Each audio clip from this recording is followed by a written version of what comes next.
천만 원 이상 계좌이체하면 국세청에 자동으로 통보된다?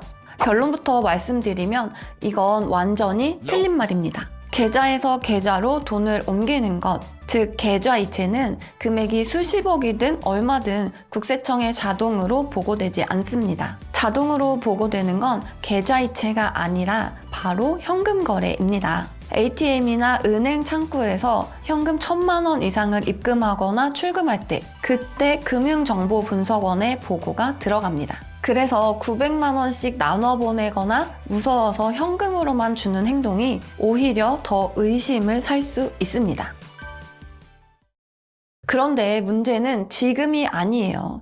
지금은 아무 일도 없습니다. 대신 나중에 국세청이 이 돈을 다시 꺼내놓고 묻는 순간이 옵니다. 이 돈 왜 보내셨어요? 그 첫 번째 순간은 바로 자녀가 집을 살 때입니다. 자녀 소득으로는 도저히 살 수 없는 집을 계약하면 국세청은 자금 출처 조사를 시작합니다. 이때 자녀 통장만 보는 게 아니라 부모님 통장까지 함께 봅니다. 보통 3년에서 5년 상황에 따라 그 이상도 봅니다. 그리고 국세청에서 이렇게 묻습니다. 이 집 계약금 자녀 소득으로 마련 가능합니까? 부모님 통장에서 이 시기에 빠져나간 이 돈 무슨 명목인가요? 여기서 많은 분들이 이렇게 대답하시죠. 부모님이 도와준 겁니다. 가족끼리 준 돈입니다. 하지만 이 말은 설명은 될 수 있어도 증명이 되지는 않습니다. 통장에 그 목적이 남아있지 않으면 국세청 입장에서는 그냥 돈이 이동한 기록일 뿐이거든요. 그래서 같은 금액을 보내도 어떤 집은 조사에서 바로 끝나고 어떤 집은 여기서부터 문제가 시작됩니다. 차이는 딱 하나예요. 그 돈을 왜 보냈는지가 기록으로 남아 있느냐 없느냐입니다. 그런데 이것보다 더 무서운 순간이 있습니다. 바로 부모님이 돌아가셨을 때인데요. 상속세 조사가 시작되면 국세청에서는 돌아가신 부모님 계좌만 보지 않습니다. 상속받는 자녀, 며느리, 사위 계좌까지 과거 10년 전부를 확인합니다. 그리고 이 조사는 하루 이틀로 끝나지 않습니다. 국세청에서는 통장을 시간 순서대로 놓고 하나씩 짚어갑니다. 7년 전에 아드님 통장으로 보낸 이 3천만 원 무슨 돈이었나요? 5년 전에 며느리 통장으로 간 이 돈은 뭔가요?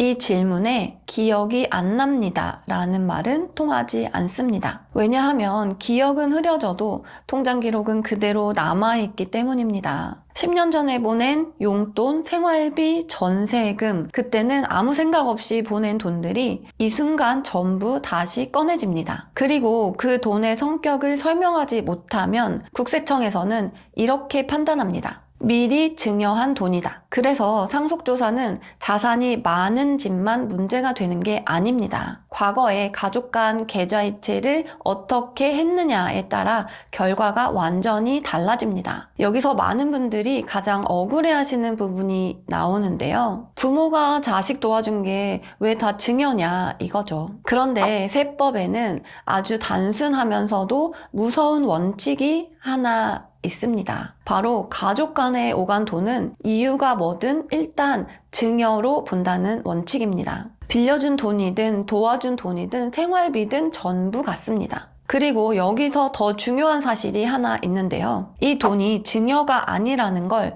국세청이 증명해주지 않습니다. 돈을 받은 사람이 직접 증명해야 합니다. 빌린 돈이다, 생활비다, 전세금 도와준 거다. 이 말은 통장 기록과 서류로 남아있지 않으면 아무 의미가 없습니다. 그래서 가족 간 돈 거래에서는 말보다 기록이 훨씬 중요합니다. 여기서 오늘 영상 제목에도 있었던 이것을 정확하게 짚고 넘어갈게요. 가족끼리 계좌이체 10억을 보내도 문제가 안 되는 이유는 돈이 적어서가 아닙니다. 그 돈의 목적이 기록으로 남아있기 때문입니다. 국세청은 1,000만 원이냐, 1억이냐, 10억이냐를 제일 먼저 보지 않습니다. 그보다 먼저 이 돈이 왜 오갔는지, 통장에 남아있는지를 봅니다. 그래서 같은 10억을 보내도 결과는 완전히 달라지죠. 통장에 전세자금 대여, 등록금, 병원비 이렇게 남아있는 집은 조사에서 금방 끝납니다. 반대로 아무 메모 없이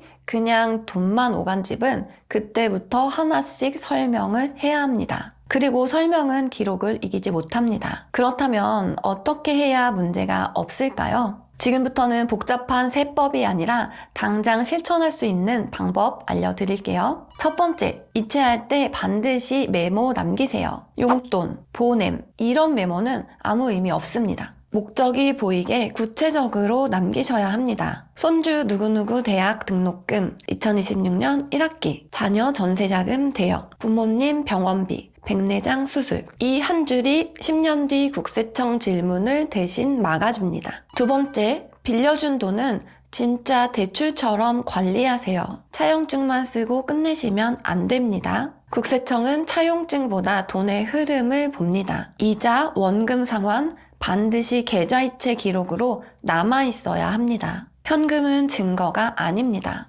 세 번째, 증빙 자료는 최소 10년 보관하세요. 등록금 고지서, 병원비 영수증, 차용증, 계약서, 종이로 두면 사라집니다. 사진으로 찍어서 연도별로 정리해 두세요. 상속조사는 10년을 봅니다. 자, 정리해 드릴게요. 첫째, 계좌이체 자체는 금액이 커도 자동 통보 대상이 아닙니다. 둘째, 국세청은 지금이 아니라 나중에 과거를 봅니다. 셋째, 가족 간 돈 거래는 기록 없으면 전부 증여로 봅니다. 마지막으로 이것만 기억하시면 돼요. 국세청은 여러분의 말을 믿지 않습니다. 통장 기록만 봅니다. 그러니 오늘부터 가족에게 돈 보낼 때 딱 한 가지만 기억하세요. 이체 메모에 목적을 남기는 것. 이 한 줄이 5년 뒤, 10년 뒤 여러분을 세금 폭탄으로부터 지켜줍니다. 오늘 영상이 도움되셨다면 구독과 좋아요, 알림 설정 꼭 부탁드리고요. 여러분의 의견도 댓글로 남겨주세요. 여러분의 댓글이 저에게는 정말 큰 힘이 됩니다. 그리고 가족, 친구 단톡방에 한 번씩 공유해주세요. 나중에 억울하게 세금 내는 일, 그것만큼은 막을 수 있습니다. 앞으로도 유익한 정보로 인사드릴게요. 우리 아버님, 어머님, 오늘도 건강하고 행복하세요. 지금까지 친절한 효녀였습니다. 감사합니다.